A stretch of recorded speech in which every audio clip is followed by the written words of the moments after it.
You know, here's a really interesting little fact to kick us off. When Amtrak first got going back in 1971, its whole route network, the total miles, was actually only about half the size of the passenger rail system the U.S. had just before then. Wow, half. Right off the bat. Yeah. Think about that huge reduction from the get-go. Kind of makes you wonder, doesn't it? What was happening with train travel in America at that point? That really paints a picture, yeah. It sets the stage perfectly for what we're digging into today. The story of Amtrak, the National Railroad Passenger Corporation. Exactly. But it's not just, about trains and tracks. It's deeper. It's about how a whole country moves, how it connects people, connects places, and how that all evolves over time, the societal shifts involved. Absolutely. And to really get Amtrak's story, you kind of have to rewind a bit. By the middle of the 20th century, the private railroads, well, they were really struggling to keep passenger services profitable. Right. It just wasn't making money for them anymore. Exactly. There were talks, reports, like the Dole Report in '61, suggesting pooling resources, but nothing really took hold. Just attempt after attempt to fix the decline, but nothing stuck. Until things got really critical. Right. Then came 1970. Penn Central was nearing bankruptcy, their financial situation was shaky, and crucially, they wanted to just stop running a huge number of their passenger trains. That really forced the issue. And that's where the Rail Passenger Service Act of 1970 comes in. It's interesting how that happened. You had groups like the National Association of Railroad Passengers really pushing for government funding to keep those trains running. Lobbying hard. Yeah.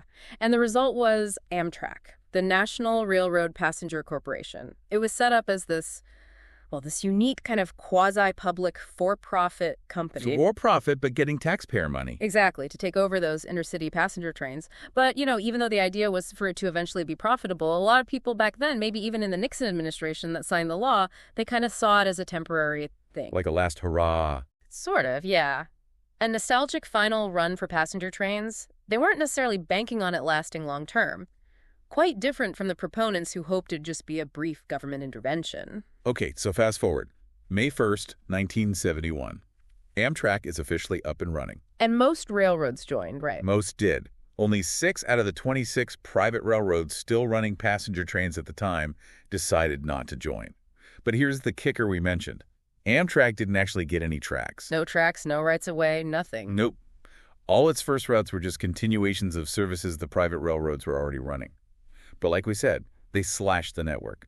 From 366 routes down to just 184. That's huge. So major corridors just stopped carrying passengers. Yeah. Think about the old New York Central's water-level route New York to Ohio. Freight only. Grand Trunk Western Chicago to Detroit line, same deal. Freight only. Imagine the impact on communities along those lines. Oh, absolutely. It must have been a massive disruption. Towns that relied on those trains for decades suddenly cut off. And those early days weren't exactly smooth, were they? Not at all. The smaller number of trains caused confusion for railroad staff. And you had passengers complaining because in some places, the only Amtrak stop was like in the middle of the night. 3 a.m. train. No thanks. Right. Plus, ongoing fights with the freight railroads. Disputes over track access led to trains being rerouted, sometimes canceled, sometimes even replaced by buses. It was messy. Really shows that core problem, right? Operating on tracks you don't control. Definitely. But it wasn't all bad news. There were some early bright spots. Like the Coast Starlight. Exactly. The Los Angeles-Seattle Coast Starlight. They combined 3 older routes to make it, and bam, it was popular right away. By 1973, it was running daily. So the demand was clearly there for some routes. People wanted to travel by train if the service was decent. And that early period, the 70s, they call it the Rainbow Era, right? Because of all the different paint schemes from the old railroads still running around. Well, partly that, but also Amtrak, trying to forge its own identity. You had the classic Amtrak logo appearing, the new locomotives like those EMD SDP-40Fs pulling trains like the San Francisco Zephyr. But behind the scenes, wow, the logistics must have been intense. Just trying to stitch it all together? Yeah. Like in Chicago, they had to use multiple stations for years until they could build better track connections. Same in New York City, Penn Station and Grand Central Terminal until 1991. Right, until the Empire Connection finally linked things up, letting trains from upstate New York get into Penn Station. That took a while. It did. And they even tried standardizing things with the Amtrak Standard Stations program in '78. The idea was standardized designs to save money, create a unified look. But did they actually build many? Hardly any. Funding, again, That constant lack of consistent funding really hampered those kinds of long-term improvement plans. It's a recurring theme. Speaking of infrastructure, though, 1976 was a huge year Oh, yeah. The Railroad Revitalization and Regulatory Reform Act. because several big railroads in the Northeast, including Penn Central, went bankrupt. Right. And that allowed Amtrak to actually acquire a big chunk of the Northeast Corridor, Boston to D.C., that main artery. That was massive. Suddenly, Amtrak owned its most important tracks. The NEC became its crown jewel, generating a lot of revenue. But also costing a fortune to maintain and operate, which meant, surprise, surprise, needing even more federal money. More potential, more riders, but also much higher costs. It's the double-edged sword of owning critical infrastructure, but it was vital, and the 80s saw some cool route additions, too. Yeah, 1983 was big. They launched the current version of the California Zephyr. Oakland, Chicago, through the Rockies. Just stunning scenery. An iconic route, and the auto train revival, too. Right, taking people in their cars between D.C. area and Florida. Yeah. Such a specific need, avoiding that I-95 drive. It really found its niche. Definitely unique. Okay, let's jump ahead a bit. 21st century, Amtrak starts thinking that expansion again. Yeah, around 2020, things were looking up financially, maybe nearing profitability, and there were real talks about adding new medium-distance routes, state-supported corridors, Yeah. and then COVID hit. Like everyone else, they had to scramble. Became an essential service, masks, capacity limits, and they had to cut back service on many long-distance routes for a while. Threw a wrench in the works, for sure. But maybe it also showed how important passenger rail is for some places. I think so.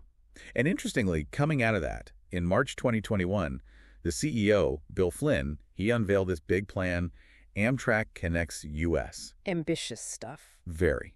A major expansion vision focusing on state-supported routes, backed by federal investment, talking about new service to places like Las Vegas, Phoenix cities, without Amtrak currently. Wow. And they started bringing back the daily long-distance trains, too. Yeah, later that spring, they began restoring some of those routes to daily service, a sign of maybe renewed focus on that national network idea. So how does Amtrak actually work today? What's the structure? Well, you can basically break it down into three main parts.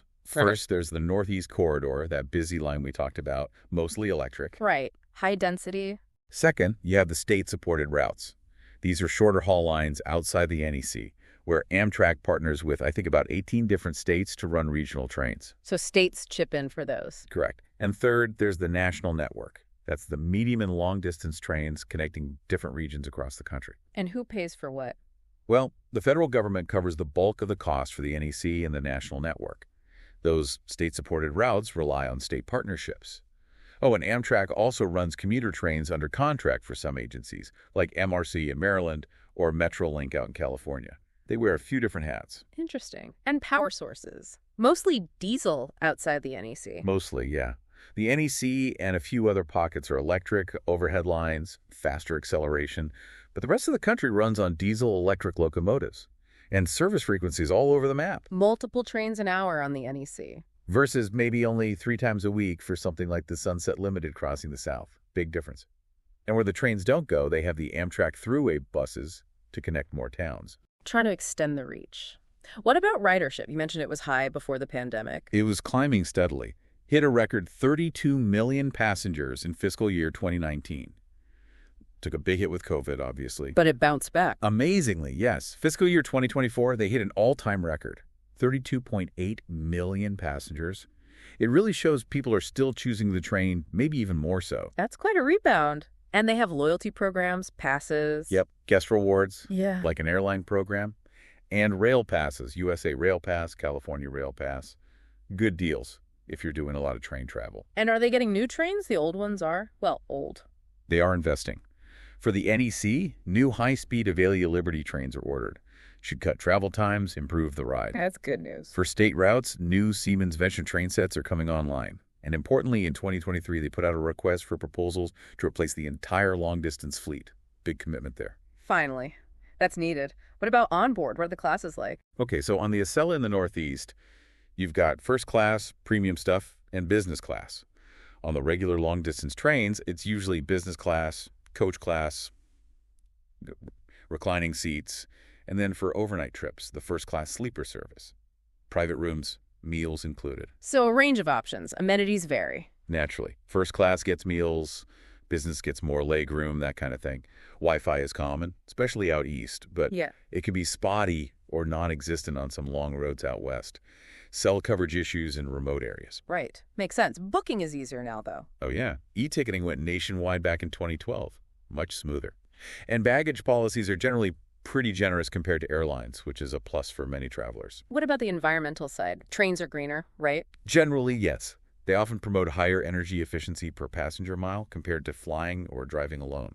Yeah. Especially the electric trains on the NEC, with regenerative braking capturing energy when they slow down. That's clever. It is. But it's not always a perfect picture. Compared to some fully electrified European systems or even modern buses, Amtrak's overall emissions can sometimes be higher, especially with all the diesel. Local air pollution, too, from the diesel engines. Right. And there have been past issues, like potential water contamination at maintenance sites. Plus, climate change itself is becoming a problem. More flooding, tracks buckling in extreme heat. New challenges. Always something. And internally, labor issues, finances. Yeah, like any big, long-running company, they've had labor negotiations and issues over the years. Financially, they've worked hard to improve, their fare box recovery, how much operating cost is covered by tickets. It's been relatively high at times. But the big problem remains funding for upgrades. That's the constant struggle. Getting enough capital funding consistently to replace old equipment and tackle that huge maintenance backlog, especially on the NEC. Planning long-term is tough when your budget comes year by year. Although that big infrastructure bill in 2021 helped. Huge boost. The Infrastructure Investment and Jobs Act provided a lot more funding, which is definitely needed for those big projects. Hopefully that makes a real dent. It's needed. Sadly, safety hasn't always been perfect either. There have been some bad accidents over the years. Unfortunately, yes. Amtrak's history includes some significant incidents.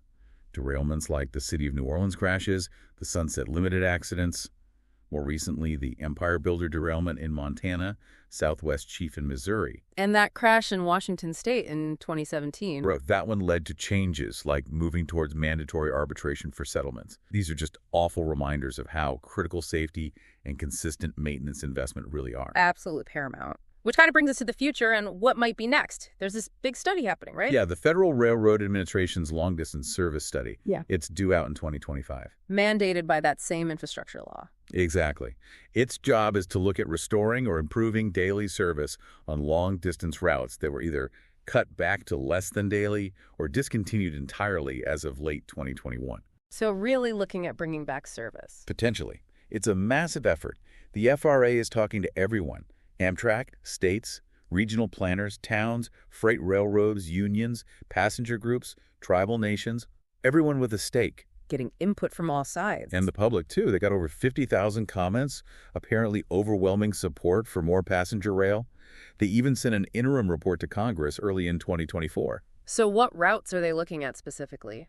Well, those ones discontinued as of November 2021, but also routes that existed way back in April 71 when Amtrak started, but weren't picked up by Amtrak then. Based on all that, they've developed these selected preferred route options. Preferred options, so not set in stone yet. Definitely not final proposals, more like initial ideas based on the criteria in the law for restoring, enhancing, or maybe even creating brand new services. But it won't be easy to actually do any of this, right? The study must acknowledge challenges. Oh, absolutely. They highlight big hurdles. Planning takes forever. Analysis, engineering, coordination. Funding is huge. Existing programs might not be enough, and new routes would need ongoing federal operating money. Which doesn't really exist right now for new long-distance routes. Exactly. And governance. There isn't really a formal setup for long-distance route stakeholders like there is for the NEC or the state-supported lines. How do all these different groups coordinate effectively? Makes sense. How did they come up with these specific preferred routes? Well, they did this enhanced network development, looked at travel patterns, market demand, where the gaps are, stakeholder ideas. But critically, trying to use existing tracks where possible. No building completely new lines from scratch across empty land. Using what's already there. Smart. Then they use those potential new segments to connect major places that don't have service now. They call it preferred route options development. Trying to link hubs, avoid too much overlap, bring back parts of old routes, and listen to what people suggested. So what are some examples? What routes are they floating? Some really interesting ones, like Phoenix to Minneapolis-St. Paul. That could bring back service in parts of Kansas and Texas. and gives South Dakota its first Amtrak service. Wow. Denver to Minneapolis-St. Paul, mostly new service, hitting places like Cheyenne, Sioux Falls. Seattle to Chicago, basically looking at restoring the old North Coast Hiawatha route. I've heard of that one, popular back in the day. And maybe El Paso to Billings, Montana, creating new connections through New Mexico, Colorado, Montana.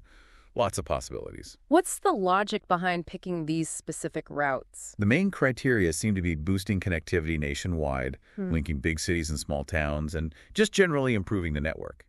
But a big focus really is on rural areas. Helping rural communities. Yeah, providing access for rural populations, disadvantaged communities, tribal lands, connecting people to healthcare, education. That seems to be a key driver. What kind of impact could this expanded network have, according to the study? Potentially pretty big. They estimate more states and congressional districts would get service. A lot more people in rural or transportation disadvantaged areas would be served. More colleges, universities, tribal lands connected. Sounds good, but the cost must be enormous. Significant, yeah. The study gives preliminary estimates, both capital costs, fixing tracks, maybe new stations, and ongoing operating and maintenance costs. Some routes might cost, say, $55 million a year to run. Others may be up to $130 million or more annually. That's serious money. But what about the benefit side of the ledger? Also potentially significant. They project job creation, both from construction and running the trains. More travel options for people, especially if, say, flights are disrupted. Better access to colleges, military bases, hospitals, national parks. A whole range of benefits. How would it all get paid for? Good question. Likely a mix. The Amtrak annual grant covers current operations. That infrastructure law put money towards capital projects. But remember, states don't currently pay for long-distance routes. Yeah. That might need to change. Or new federal operating funds would be required. There's also that corridor ID program. Right. That program selected some existing routes, like the Cardinal and Sunset Limited, for potential upgrades, maybe making them daily service. That gives them access to planning funds, which is a start. Still, this all sounds like it would take a very long time. Definitely. The study is clear. New passenger rail takes time. Maybe 15 years, or even more, from planning to the first train running. It's a long haul. Patience is required. And collaboration. The FRA stresses working closely with communities is key, and they acknowledge the existing problems too. Improving on-time performance, getting enough trains, better planning, funding, governance, all need work. Maybe a dedicated committee for long-distance roads could help. That's one suggestion in the study, something like the committees for the NEC and state routes, to get all the stakeholders talking and coordinating better. Makes sense. It really feels like this study could be a turning point, though, highlighting the potential. It really does. It paints a picture of what could be a much more connected America through passenger rail, providing access and opportunity for many more communities. So wrapping things up, we've really journeyed through Amtrak's history, haven't we? From that difficult birth, taking over from failing private railroads. Through the challenges of operating on borrowed tracks, the constant funding battles, the successes like the NEC acquisition. To the modern era, the pandemic disruption, and now this potential future mapped out by the FRA study. It's quite a story. It really is. And some surprising things along the way. That initial halving of the network is still striking. The early goal of profitability, even with skepticism, and just the sheer potential outlined now for expansion. It definitely gives you a richer understanding of passenger rail in the U.S., its complexities, and why it matters. And hopefully for you, listening, this deep dive has given you a good handle on Amtrak's past, present, and possible future.